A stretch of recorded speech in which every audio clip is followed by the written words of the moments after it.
Welcome to the Weather Channel's latest Google Hangout.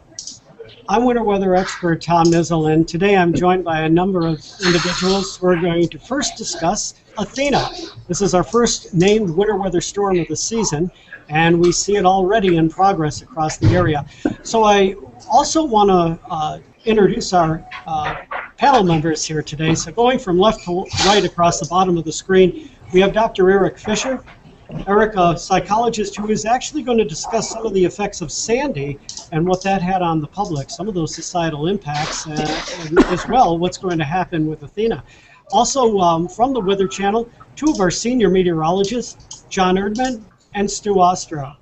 So on that note, I'm going to open Google and let's see if we have some questions that come in that we can discuss. What we'll do here is we'll wait for questions to come across the screen. And at this point, I'm just going to give you a brief review of where we are as far as Athena. Our meteorologists over the past few days have been working with a number of computer models which have tended toward a snowier and colder forecast along the East Coast, in particular right where Sandy had produced a number of its last week. Based on forecasts from the computer models that we looked at this morning, we decided to make the decision to name Athena as a winter storm. And really, a lot of that had to do with societal impacts. We still have thousands of people without power across parts of New Jersey who are dealing with this recovery effort. And now, to add insult to injury, we have a forecast of some heavy wet snow and strong winds that are just going to make conditions worse. So that's where we are at this point. We'll be following this throughout the day, not only on TV, but through weather.com and our social media to update you. I'm going to send this over to Stu Ostro now at this point. I want Stu to help us in the whole process of how we came together to name this storm. So, Stu, I'm going to hand it over to you. Thanks, Tom. Yeah, it was a combination of the snow that we expect to fall, and I'm going to just do something real quick here because I'm getting an echo in my headphones. So there we go. It was a combination of the snow that we expect to fall, the strong winds that will be blowing, and the heavy rain, the additional power outages that could result from the strong winds, at least some minor to moderate coastal flooding. I want to reassure people that this is not going to be anywhere near as extreme storm as Sandy was, but the combination of all those weather effects, when people are still trying to recover, there's still quite a few people without power, there are people whose homes have been destroyed. The combination of everything makes this a significant storm just a week after Sandy. Okay, Stu, thank you. And we've got a lot of resources that we're using to communicate a lot of this information. John, I wanted to go to you to just update the public on where they can go online to get a lot of the current information on Athena and also information on Sandy. Sure, Tom. Thanks a lot. Again, I'm Senior Meteorologist Jonathan Erdman with weather.com. I'm going to try and activate my screen share here. So bear with me 1 second. Let me get this up and running here. And let's try this. Okay. All right, so again, at weather.com, we right front and center from our homepage, there's several different links you can do to track this system. So you click on the main click that says Storm Athena threatens the east. This is our multi-page impact article. It starts out with the latest information on the kind of the post-Sandy impact. Oops, let me mute that for you. The post-Sandy impacts, power outages, how many people are without power, unfortunately, how many fatalities there are, some evacuations, and things of that nature. And then as you page through the article, we hit on the main impacts of the storm, first and foremost being the snow. So we have our latest snowfall forecast up there. And you notice also at the bottom of the article, you have links to our interactive radar. And if you're a weather geek, you'll love our new interactive radar here at weather.com. You click on it, we got a nice big map for you. You can click the zoom controls. You can zoom on in, and you can get a current radar look at our storm. And I should mention while I'm on this right now, our winter weather radar is painting areas of snow. May not necessarily be areas where you're seeing falling snow just yet, because first the low levels of the atmosphere have to what's called saturate. They're dry in the low levels. So what we're seeing is in some areas, especially at the fringe of the precipitation shield, is what's called virga, or precipitation that's not reaching the ground. But we're getting lots of reports of snow actually reaching the ground in parts of Connecticut. It's actually snowing right now lightly in New Haven and Bridgeport. It's also snowing at Newark and White Plains, New York. And we've gotten several pictures, and you can follow our live updates, which I'll show you in a second, from New Jersey of actually snow coating the ground in some areas. So again, that's our interactive map. Another way you can follow our live coverage, I'm going to back up here and go back to the home page for a moment, is we have a live updates, whoops, sorry about that. We have a live updates and analysis page. Click on this page. We have our meteorologists, we have our news professionals, and click the click here button, and you'll get the live updates from, here's the latest from meteorologist Tim Ballasty, our social media guru, and we have news updates from Marnie Levy as well, the social media guru, and our meteorologists in the field, giving you the latest breaking news and updates, whether it's snow has just started falling in this location, the latest storm totals. We'll also have your pictures and photos, so if you post a report to this page, if you post us a storm report, we'll repost it as part of our live coverage update. So it's kind of a ticker, if you will, a way that you can follow the storm all the way through. So again, Tom, here at weather.com, we're covering the storm, and you can get second-by-second updates from our meteorologists in the field, our meteorologists in the building, and our news professionals that allows you to follow the storm as it goes through. John, this is Stu. I had a question for you. A couple days ago, Tom Nizzle and I did a segment on the Weather Channel, weather.com, about how there was going to be a very narrow overlap between where the cold air is and where enough precipitation comes in. And the radar that you showed illustrated that, how there's a pretty broad area of precipitation, but a lot of it is over the ocean, and there's just a narrow area that it's interacting with the cold air to produce snow. You mentioned that you were starting to get a couple of pictures in of snow coating at least some surfaces in New Jersey. Where exactly are we getting those reports from? Yes, Stu, and that's been in our live coverage update. So I've got the current radar up there now, and I'm going to drag over the console. Actually, let me do it this way. Bear with me for 1 second here. You can see at the top of our live coverage updates, we have the latest pictures that are coming in. First, this one, again, meteorologist Tim Ballasty just posted to our page. I'll open this. This is an Instagram picture from New Haven, Connecticut. And we'll pop this up in our browser and see what that's like. And you can see that there's actually a little bit of snow starting to coat the ground, coat the grassy areas in New Haven, Connecticut, according to that picture. Scrolling down, and we just had a post from meteorologist Nick Wilchin, who says the NBC live cameras at the top of 30 Rockefeller Plaza are now showing snow flying in Midtown Manhattan. Wow. Here's another picture from Tim Ballasty. Look at that. That is... sorry, let me go back to reference it. Yeah, where is that one? Snow pictures continue to roll around the Delaware Valley, including South Jersey. Apparently, and that may not be the one. So apparently, this is somewhere in the Delaware Valley or South Jersey area where we're seeing actually some of this snow starting to coat the grass. So these are the kind of updates you can get by following our live coverage update here at weather.com. You can get the latest pictures, the video, and the storm reports, and the insight from our expert meteorologists, including Stu Ostro and Tom Nizzle. And by the way, you can follow Stu at Stu Ostro on Twitter and follow Tom Nizzle at Tom Nizzle. Great follows, guys, with great perspective. Thanks, John. And just looking at the high-resolution radar on another computer screen here, it looks like the northwest edge is, as you mentioned with some of the reports coming in, confirmed by the reports and seeing it on radar. The northwest edge now pushing just northwest into the New York City metro area, down the New Jersey Turnpike to about Trenton and close to Philly. And over the next few hours, that should continue progressing northwest, and the snow will fill in and get a little heavier. Yeah, guys, we're getting a lot of reports from some of the people on Google Hangout as well. In fact, a gentleman by the name of Alex over on Long Island, North Shore of Long Island around St. James, now reports a temperature of 35 degrees and light snow. Another young lady, Monica, at Seton Hall University in South Orange, New Jersey, wants to know how they're going to be affected by snow. Those photographs are interesting. A number of the trees that I saw in the background still have a lot of leaves on them. It's not going to take a lot of this heavy, wet snow to produce power outages if tree limbs begin to come down. And that is only going to continue to impact a lot of people that are still going through recovery efforts. I really feel for them, and it must be a very difficult time. And one of the reasons we have Dr. Fisher here is to discuss some of the effects that Sandy had on the public, how they're coming out of this, you know, after you've had a major weather catastrophe, and now we have this on their doorstep that could just make issues worse. Can you comment on that for us, Dr. Fisher?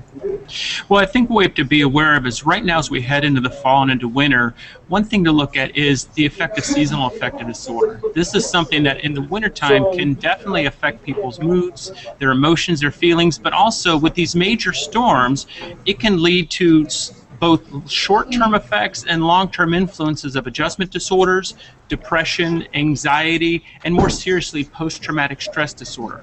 So as you have this storm, or Sandy hit, and now you have another storm within a week and a half of that, you're having people who have already been emotionally pummeled in a way, and then they have this anticipation of something else coming to affect them, which can really add to some of those fear and dread that people might have of, oh my gosh, what's coming next, especially when they might not have a place to live yet permanently. They might not have resources financially, emotionally. How are their families doing? So these are factors that we have to consider and help to moderate the stress of those families and individuals. Yeah, that's a very good point. And, you know, it's interesting because we had a question here from Ashley in New Haven, Connecticut. There right now, she said, we just survived our encounter with Hurricane Superstorm Sandy in the midst of having what appears to be a snowy nor'easter. Why is the weather acting like this? So people are asking questions, you know, is there more to come? What type of impacts are we going to have? By the way, I did want to put some of this in perspective. The reason that we are now naming this nor'easter Athena is because of some of those additional impacts. This is not going to be a major midwinter snow-producing nor'easter, but that combination of some heavy wet snow, accumulations 3 to 5 inches in parts of Jersey and in through Pennsylvania and southeastern New York, along with the wind, may produce some additional power outages and those types of impacts. It just takes an already stressed system and adds more stress and strain to that. And that's one of the reasons that we decided to label this with the name Athena. Right. And looking ahead, actually, there's another storm that's brewing, not for the same area, and I guess the good news is that right away you don't see anything quite like these two, but in the northwest part of the country, northern Rockies, coming out into the plains, Arctic air interacting with a strong deep dip in the jet stream moving east from the Pacific, going to produce heavy snow and potentially blizzard conditions in states such as Montana and thereabouts. But to the east of that, it's going to start warming up. Yeah, and I guess that's a little bit of good news at this point. This system is going to, you know, move through the areas you said, Stu, and yeah, we're all looking at that weather pattern toward the end of the week with a warm up there. We will have a few more questions coming in here. Dr. Fisher, again, you know, what, to me, the most important thing to alleviate a lot of the people's anxieties right now is information, good communication, getting proper and updated forecasts and information from places like the Weather Channel. Can you comment on that? Yeah, you know, people want predictability, and we want to have a feeling of a sense of control. That helps us to feel more comfortable within ourselves. When we, you know, I always tell people the need for control is based in fear, and these storms can feel very scary. So what we need is accurate information because it helps people to feel like they're in the know. We need people who present themselves with confidence, whether it's a weatherman or whether it's a parent or whether it's even a governor or a president. Those things are very reassuring to people and give them a sense of inner peace that they can find to attach onto. Now, when we get into some of these issues, you have to, as a parent, be aware to look at your kids' stress and how are your kids being affected by stress, because as they're going through some of these storms or these other weather events that may come up, you want to look and see how are their eating patterns, are they changing, do they seem to feel sick to their stomach when they're trying to eat, are they sleeping well, What are their dreaming patterns? Are their behaviors changing? How are they doing with you versus people that are at school versus friends and things? So these are all things that parents have to be aware of. And again, these same stress signals you may notice with your children and with you. So make sure that you're having check-ins as a family every day, that you're communicating well, and you're supporting each other. Well, that's great, Dr. Fisher. That's excellent information. And yeah, speaking of communication and getting that information, getting those details and facts, you know, I'll turn it over to John here if you want to comment a little more, John, on how the forecast is going to develop as we move forward in time here. Well, Dr. Fisher just mentioned, you know, you can tend to wonder, geez, is this ever going to end? It seems like one after another after another. And sometimes the pattern tends to lock in place for a period of time. Sometimes it can deliver, you know, the type of snow events that we saw during February of 2010. You know, we had that Snowmageddon storm and another storm right after it. But fortunately, we have some good news. What I'd like to do is do a screen share, and I'll just briefly explain why there's good news beyond this nor'easter as far as the weather pattern is concerned. What I'm showing right now is an upper level wind flow pattern, typically in the mid levels of the atmosphere from a forecast model. And what I'm trying to outline here with my arrows is to show where the jet stream is going. The jet stream comes in the Pacific Northwest, it rides north into the northern plains, and then it nosedives into the east.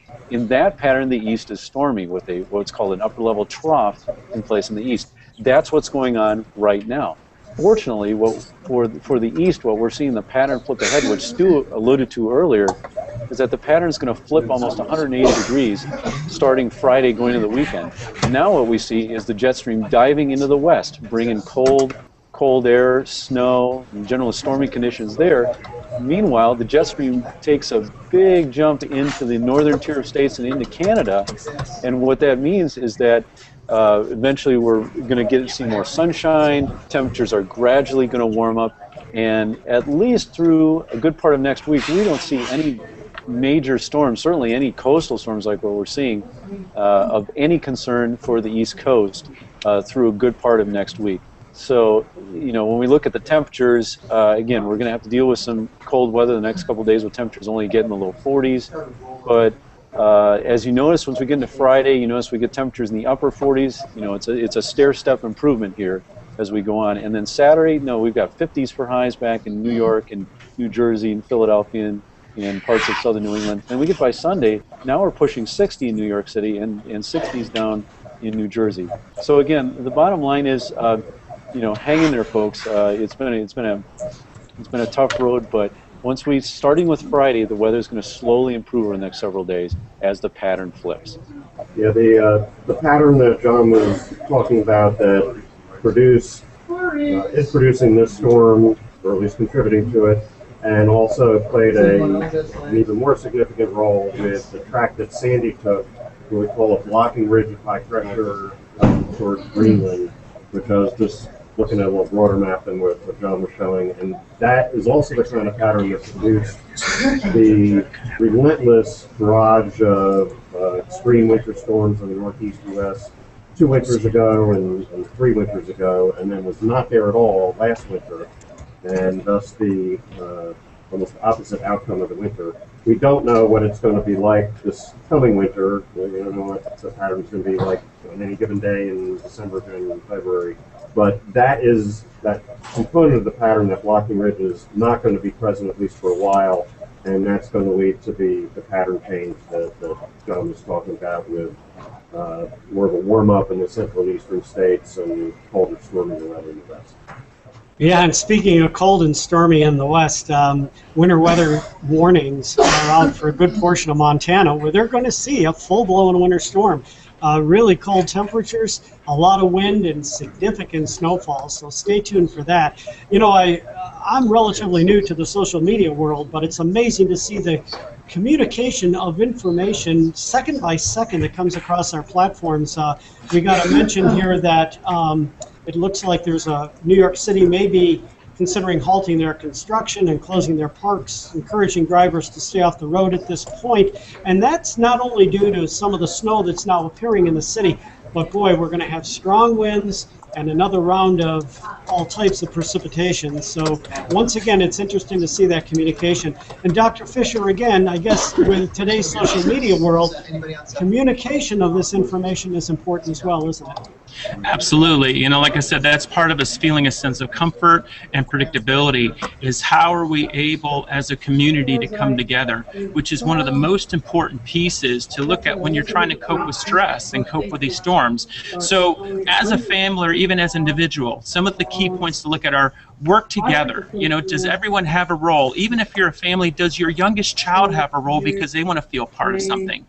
As we said, keep your communication lines open, whether it's within your family, within your community, within your social media world. We've seen how social media can change outcomes for so much for the good. Make time for a family check-in every day. This is important because, like I said, every child and every adult and parent in the family needs to be connected in these events and emergencies to know where to be if something happens.